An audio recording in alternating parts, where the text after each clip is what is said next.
Ada satu kesalahan fatal, blunder yang dibuat oleh Amerika Serikat di masa lalu.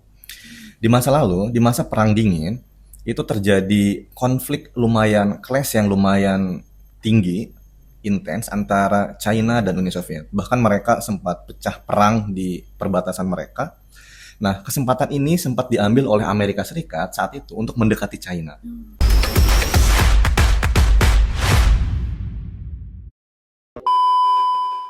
Halo IR Rangers, kembali lagi bersama IR Podcast. Saya Meda Arianti akan menemani ke depannya untuk membahas mengenai isu internasional.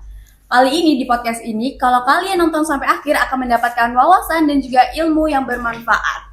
Dalam ilmu hubungan internasional, dialog adalah kunci untuk menciptakan sebuah perubahan. Di podcast kali ini tidak hanya membahas mengenai masalah, tetapi juga akan membahas mengenai solusi dari permasalahan tersebut. Anyway, saya di sini nggak sendirian, guys. Saya bersama narasumber kita yaitu Bapak Ahmad Nurholis.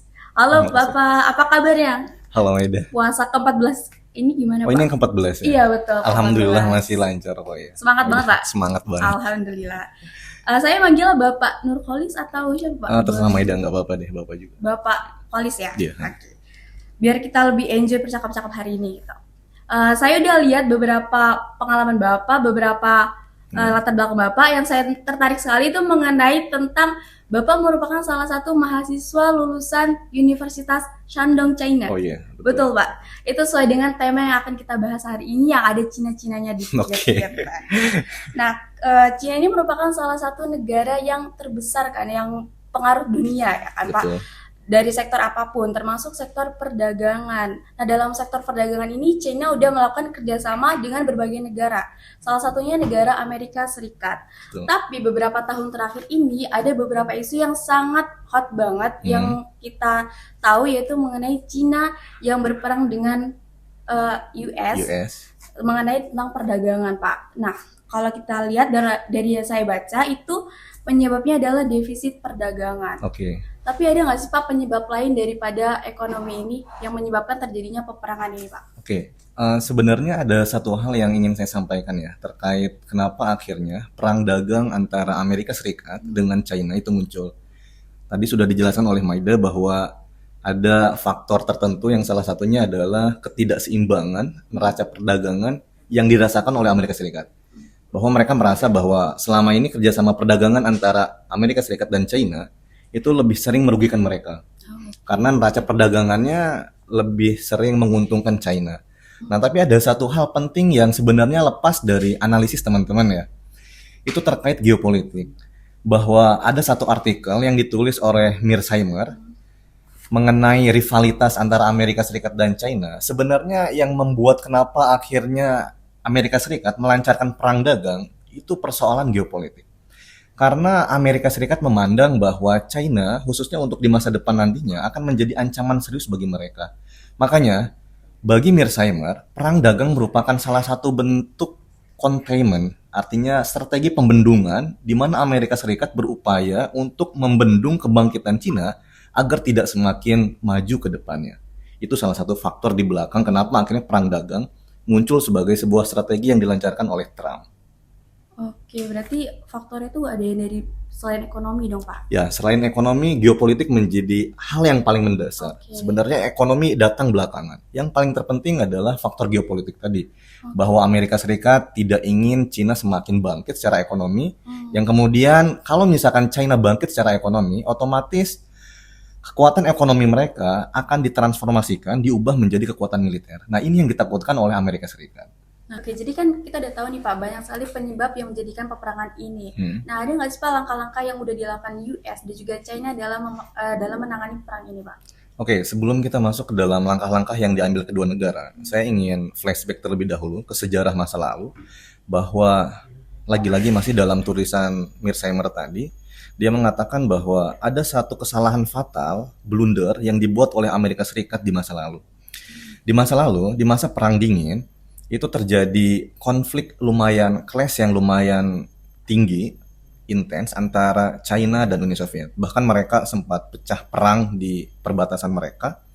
Nah, kesempatan ini sempat diambil oleh Amerika Serikat saat itu untuk mendekati China. Nah, Kenapa akhirnya Amerika Serikat mencoba untuk mendekati China waktu itu? Karena China dianggap sebagai salah satu partner yang bisa diuntungkan untuk bersama-sama melawan Uni Soviet saat itu. Oke. Nah, lambat laun akhirnya terjadi kesepakatan antara Amerika Serikat dan China. Saat itu Presiden Richard Nixon datang ke China, kemudian mereka membuat sebuah persetujuan yang disebut sebagai Shanghai Communique, yang intinya bahwa Amerika Serikat mengakui kedaulatan China sebagai negara. Dan akhirnya memang saat itu juga China diterima sebagai salah satu anggota Dewan Tetap Keamanan PBB menggantikan Taiwan saat itu. Nah, intinya memang saat itu hubungan antara Amerika Serikat dan China singkatnya itu semakin baik. Nah, semakin baik dan China dianggap sebagai aktor yang menguntungkan untuk melawan Uni Soviet. Nah, lambat laun proses engagement, artinya keterlibatan aktif Amerika Serikat dan China untuk sama-sama membuat China berada dalam orbit kekuasaan Amerika Serikat ternyata menjadi fatal, blunder. Karena selepas Perang Dingin berakhir, ternyata proses engagement, keterlibatan aktif ini masih terus berlanjut, yang akhirnya membuat China semakin besar secara ekonomi. Iya, iya. Dan salah satunya adalah yang paling kentara, yaitu pengakuan Amerika Serikat, pendukungan Amerika Serikat terhadap keanggotaan China di WTO. Nah, ketika China masuk WTO, otomatis proses kegiatan dagang China semakin terbuka dengan dunia luar. Dan ini yang membuat perekonomian China semakin besar. Nah, faktor inilah yang oleh Mearsheimer dikritik karena secara tidak langsung Amerika Serikat telah membuat China semakin besar dengan upayanya engagement tadi. Nah, upaya yang fatal inilah yang sekarang coba untuk dibendung oleh Trump. Karena kalau menurut Mearsheimer, Trump itu beda dengan 4 pemimpin Amerika Serikat sebelumnya. Dulu ada yang namanya Bush Senior, kemudian Bill Clinton, kemudian ada juga Bush Junior, kemudian ada Obama. Keempat pemerintahan ini sama-sama mendukung kebangkitan China lewat proses engagement tadi. Karena teman-teman harus tahu ya, dalam proses ekonomi di Amerika Serikat itu ada beberapa negara yang bisa dikasih sebagai negara paling favorit untuk dijadikan partner perdagangan. Dan waktu itu China menjadi salah satu negara yang dikasih most favor nation untuk perdagangan tadi. Dan inilah yang dianggap oleh Mearsheimer sebagai langkah blunder karena secara tidak langsung membuat perekonomian China semakin besar. Iya, betul banget. Dan akhirnya sekarang mereka ketakutan tersendiri dengan kebangkitan China itu sendiri.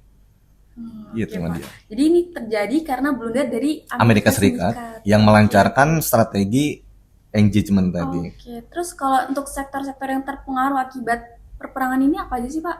Kan tahu kan peperangan pasti berdampak negatif kan bagi negara mereka sendiri maupun negara-negara kita nih. Oke, sebenarnya banyak ya. Iya. Tapi memang ada perspektif lain yang menganggap bahwa perang dagang antara Amerika Serikat dan China itu sebenarnya memberikan keuntungan tersendiri bagi negara-negara berkembang di sekitar China, tetangganya. Karena apa logikanya? Perusahaan-perusahaan yang sekarang punya pabrik di China, oke? Nah, karena barang dagangan mereka ketika akan ekspor ke Amerika Serikat kena tarif yang besar, akhirnya mereka menganggap bahwa ini sebagai ancaman eksistensi mereka ke depannya. Akhirnya banyak perusahaan ataupun pabrik yang ada di China, industri itu, mereka mulai mencari jalan keluar lain, alternatif lain, untuk membangun industri di luar China yang tidak terkena dampak perang tarif oleh Trump tadi.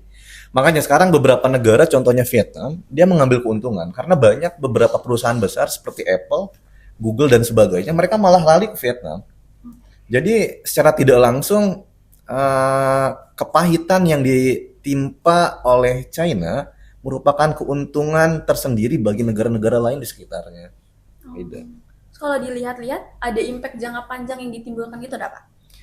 Oh, dampak jangka panjangnya. Iya. Lagi-lagi saya mengacu ke pernyataan Mearsheimer ya, karena Mearsheimer ini sebagai salah satu tokoh yang saya kagumi karena dia merupakan tokoh neorealis yang punya pemikiran-pemikiran brilian bagi saya. Sebelum masuk ke dalam impact jangka panjang, Maida, saya ingin menjelaskan bahwa dalam teori hubungan internasional, khususnya dalam realisme dan neorealisme tadi, sebenarnya rivalitas antar negara, khususnya negara-negara besar, itu tidak bisa dihindari. Itu sebuah takdir yang pada akhirnya akan selalu terjadi. Masalahnya adalah konyol jika di masa lalu, di tahun 60-an, 70-an, ternyata Amerika Serikat mencoba untuk membuat China semakin besar Iya. dan dia lupa bahwa China akan menjadi musuhnya di masa depan. Inilah yang dilupakan oleh Amerika di masa lalu. Nah, dampak panjangnya nanti, kata Mearsheimer, sekalipun Trump misalkan dengan kebijakannya containment tadi yang mencoba untuk membendung kebangkitan Cina dengan tarif yang tinggi dan sebagainya, katakanlah berhasil misalkan. Tapi bagi dia, bagi Mearsheimer tadi, kebangkitan Cina tidak akan bisa dihindari. Karena kita tahu sekarang, seberapapun tekanan yang diberikan oleh negara luar terhadap China, China itu udah teruji, Iya, udah kuat banget. udah kuat banget, dan dia itu, misalkan, kalau misalkan kamu lihat misalkan, bisa mengelola stabilitas konflik yang ada di dalam negeri. Iya. Sebenarnya kan kalau misalkan negara-negara yang secara politik stabil, itu akan mudah untuk fokus di bidang ekonomi. Iya. Dan waktu itu kan sempat terjadi guncangan di China di tahun 70-an, di tahun 80-an ketika 89 Tiananmen Square, tapi dia bisa menyelesaikan masalah itu kok. Jadi intinya China sekarang udah berubah menjadi negara besar dan dia bisa mengelola negaranya dengan baik. Bahkan dalam beberapa literatur ya, ada yang disebut sebagai China model. Oh. China model itu sebagai salah satu bentuk perlawanan sistem yang asli berasal dari Cina sebagai sistem alternatif pembangunan di masa depan yang akan menggantikan sistem demokrasi liberal atau kapitalisme tadi. Jadi sebenarnya Cina ini berkembang kuat karena negara Amerika, gitu Pak? Atau Ya, singkatnya China menjadi kuat karena sebagai salah satu blunder ya. dari Amerika Serikat di masa lalu lewat proses engagement tadi.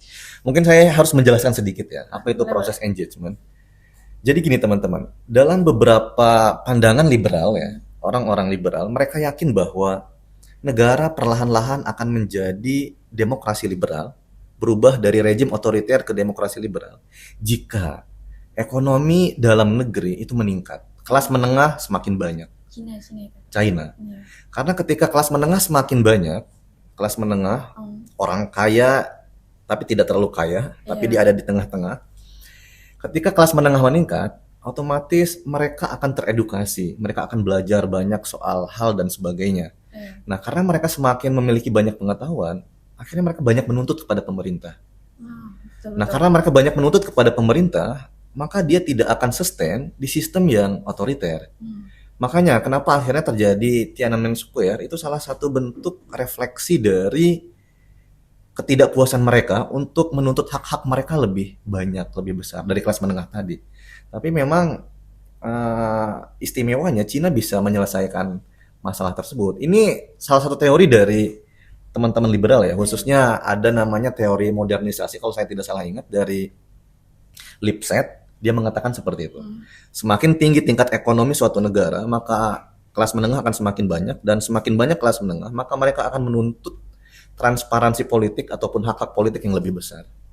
Jadi Itu sebenarnya mereka. Cina ini sama Amerika ini udah mulai peperangan ini udah dari lama ya Pak? Ya betul. Terus ada nggak sih Pak kesepakatan antara kedua negara tersebut untuk peperangan ini, atau nggak Cina ini dianggap kan tidak adil kan ya Pak oleh Amerika karena menganggap Cina lebih kuat daripada Amerika gitu. Iya. Ada nggak Pak? Cina menganggap dia lebih kuat daripada Amerika Iya. Serikat seperti itu. Sebenarnya dalam beberapa literatur yang saya baca ya, memang Cina sering mengklaim bahwa dia tidak memiliki upaya untuk mencari hegemoni di dunia. Tapi kalau misalkan kita mengikuti alur berpikir realisme, realisme menentang habis-habisan soal ketidakadaannya ataupun absennya upaya dari negara tertentu untuk mencari hegemoni. Kalau misalkan nanti Maida baca-baca lagi literatur dari realisme ataupun neorealisme, mereka yakin bahwa salah satu hal yang paling terpenting dari hubungan antar negara di dunia ataupun masyarakat internasional, mereka akan mencoba negara, mereka akan mencoba untuk survive, bertahan hidup di dunia melalui peningkatan tadi yang pertama militer dan ekonomi. Makanya mereka akan mencoba untuk survive, bertahan hidup, dan salah satu cara untuk bertahan hidup satu-satunya adalah dengan cara meningkatkan perekonomian mereka, lalu militer mereka. Oke. Nah kan sekarang Amerika kita tahu kan ya Pak, pergantian presiden menjadi Donald Trump. Nah ada nggak sih Pak yang efek yang ditimbulkan dari pergantian presiden ini Pak? Dari Donald Trump. Iya. Oke, sebagaimana tadi saya sudah sebut ya, sebenarnya ada perbedaan mendasar antara Donald Trump dengan beberapa pemimpin Amerika Serikat lainnya. Mereka sekarang sudah sadar ya, bahwa China itu ancaman bagi mereka. Bahkan ketika Trump pertama kali menjabat sebagai presiden di 2016-17 ya, dia mengeluarkan sebuah dokumen resmi tentang National Security Strategy kalau saya tidak salah ingat. Dalam dokumen resmi tersebut dia mengatakan bahwa China dan Rusia waktu itu, tapi China di sini dianggap sebagai salah satu musuh terbesar mereka dan menjadi salah satu kompetitor yang harus diwaspadai. Berarti Trump ini sudah sadar. Udah sadar. Makanya kebijakan Trump dengan kebijakan presiden-presiden sebelumnya itu berbeda.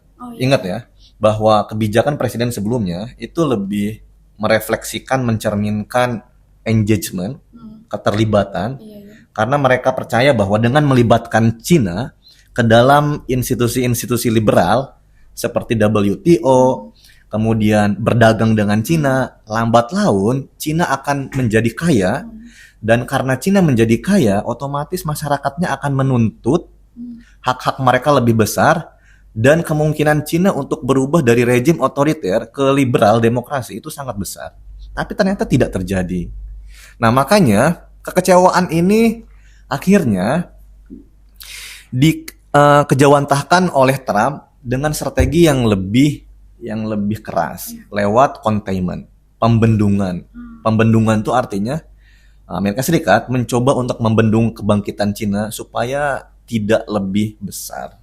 Oke. Oh, berarti bisa jadi peperangan ini tuh mulai memanas karena ada pergantian presiden dari Betul.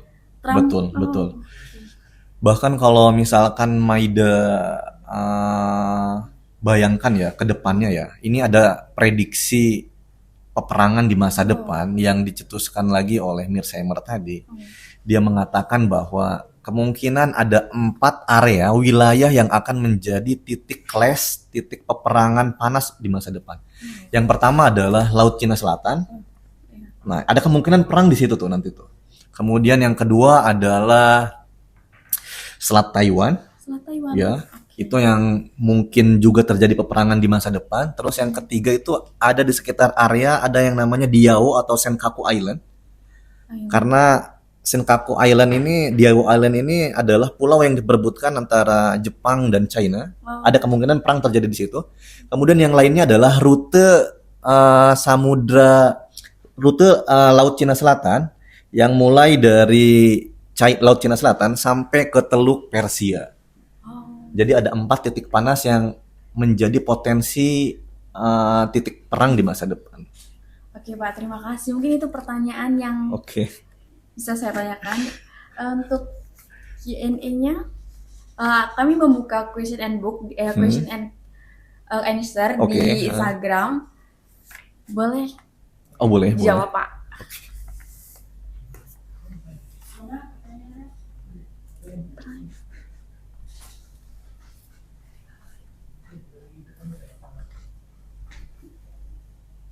Oke, ada pertanyaan-pertanyaan yang dikumpulkan nih Pak. Oke, boleh. Boleh ya Pak dijawab boleh, ya? Boleh, Oke, deh yang pertama itu, apa mungkin ya Indonesia memanfaatkan perang dagang ini buat menarik investasi dari negara yang ingin relokasi dari Cina Pak?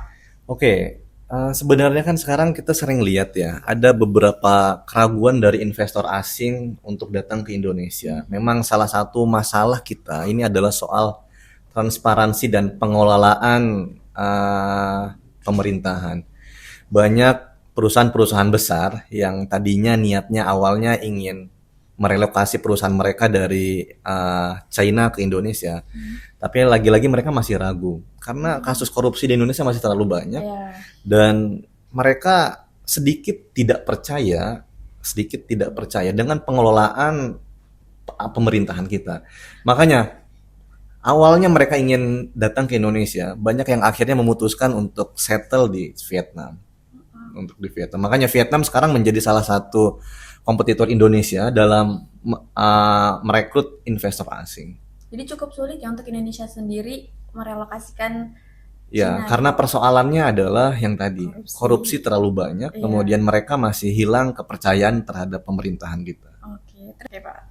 Selanjutnya pertanyaan yang kedua yaitu apa kepentingan yang dapat diambil oleh negara periferi terhadap dampak perang dagang ini, Pak? Betul, ini sebenarnya kan kesempatan emas ya bagi teman-teman, bagi negara-negara yang ada di sekitar Iya. China.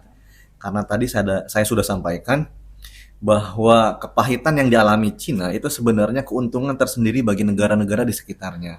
Tapi lagi-lagi memang investor pun kan tidak semena-mena akan memindahkan pabrik mereka dari China ke negara yang lain kalau misalkan tata kelolanya kurang baik. Contohnya Indonesia. Indonesia dianggap sebagai negara yang mungkin masih kurang baik dalam tata kelola pemerintahannya. Makanya banyak perusahaan yang awalnya ingin pindah ke Indonesia akhirnya tidak jadi. Mungkin teman-teman pernah mendengar beberapa kasus perusahaan besar ya yang awalnya katanya digaung-gaungkan akan investasi di Indonesia berapa triliun, tapi nyatanya cuma berapa miliar misalkan. Dan akhirnya mereka kebanyakan pindah ke Vietnam. Karena lagi-lagi ingat kenapa mereka memilih Vietnam?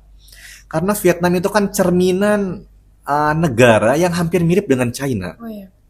Dia komunis, bisa stabil, dan Vietnam dianggap sebagai negara yang mungkin mampu untuk mengelola pemerintahannya secara baik, hampir mendekati China. Makanya mereka kebanyakan pindah ke Vietnam.